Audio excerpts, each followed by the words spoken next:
Hello, and welcome to the 7th and final installment of your Virtual Assistant free video course. In this video, we're going to be recapping what we discovered and discussed in the previous 6 videos. In video 1, I shared with you a little of my history and how I came to form Virtual Assistant Incorporated, my business process outsourcing company that I've cultivated into an ongoing, continuously growing business. Through strategic planning and intuitive forecasting, I have been able to maintain flexible control of my time, which allows me to focus on effectively managing the here and now while planning for future growth. In video 2, we looked at how choosing the wrong outsourcing ventures can put a huge burden on you and your business. I have personally experienced the woes and horror stories that many of us only read about or hear about on the news.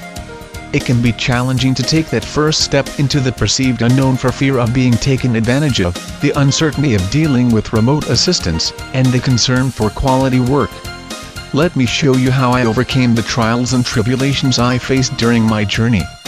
In video 3, we looked at the pitfalls of using cheap and non-qualified labor in your business, and how it can actually wind up costing you more in the long run.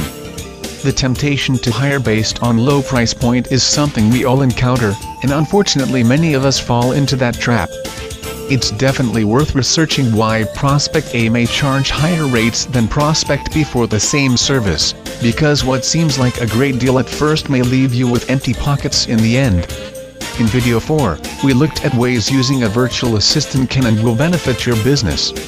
What are some of the most common concerns involving remote business services? Lack of physical presence? A common myth is that one has to be physically present in order to be coached or trained effectively. That may be true for some professions, like skydiving, but we're talking about skilled personnel who are chosen to perform the work because they are already qualified to do so, and have the capacity to quickly learn the nuances of your processes. In today's business world, we're often so engaged in telephone conversations, texts, burrowing through emails, and other general busy work that we barely have time to look away from our computer monitors or desks, even trying to conduct business while driving down the road, which often becomes the most ideal workspace for correspondence with your VA, to help remove the busy work from your day so you can focus on your main objective. Unfamiliarity with the service provider? With the growth of the virtual assistant industry, there are now more instances of business process outsourcing than there used to be. As trends go, becoming a virtual assistant has reached popularity among career choices for many people. Unfortunately, though, not everyone maintains the mindset or skill set required to become successful doing it. That is why it's important to make sure your virtual assistant is well educated, competent, and qualified to perform the tasks you assign him or her. Concerns regarding performance? Can a remote or virtual assistant provide the same quality as the local employment pool in your area? Most certainly. In fact, it has been my personal experience that properly qualified and wisely chosen virtual assistants can produce higher quality and more efficient results than hiring locally in many cases. In video 5, we looked at a couple of methods to increase your business using the power of the internet. The only way you can realistically expect to boost your business is if your target audience is able to find you when they search for the types of products or services that you offer. This is true online or offline. If you don't make your presence known, people won't know you exist. How do you inform people of your services?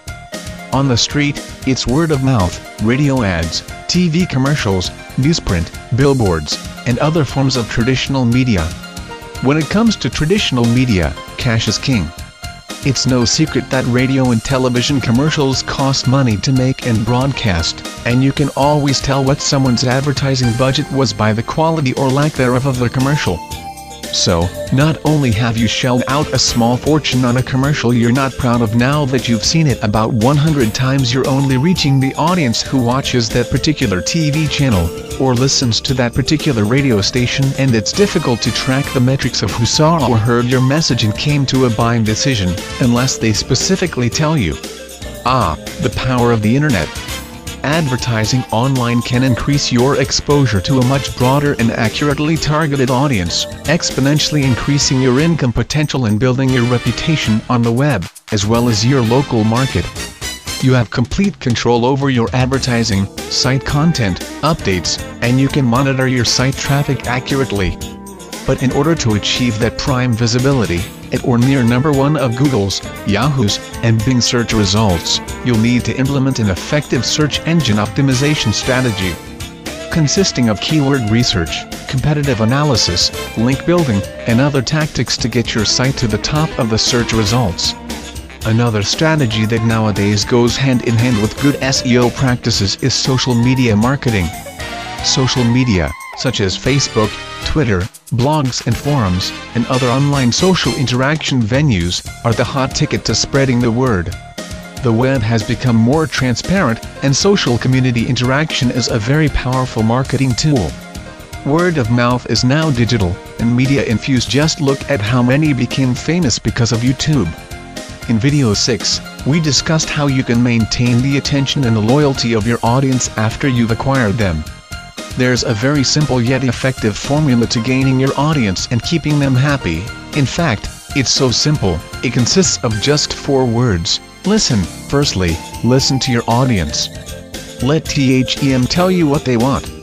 Identify your audience's needs, their concerns, what keeps them up at night. Communicate with your audience.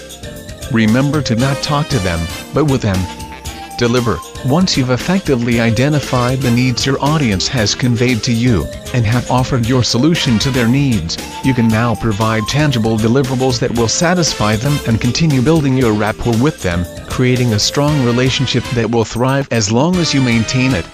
Thank you for watching our free video course, brought to you by Virtual Assistant Incorporated.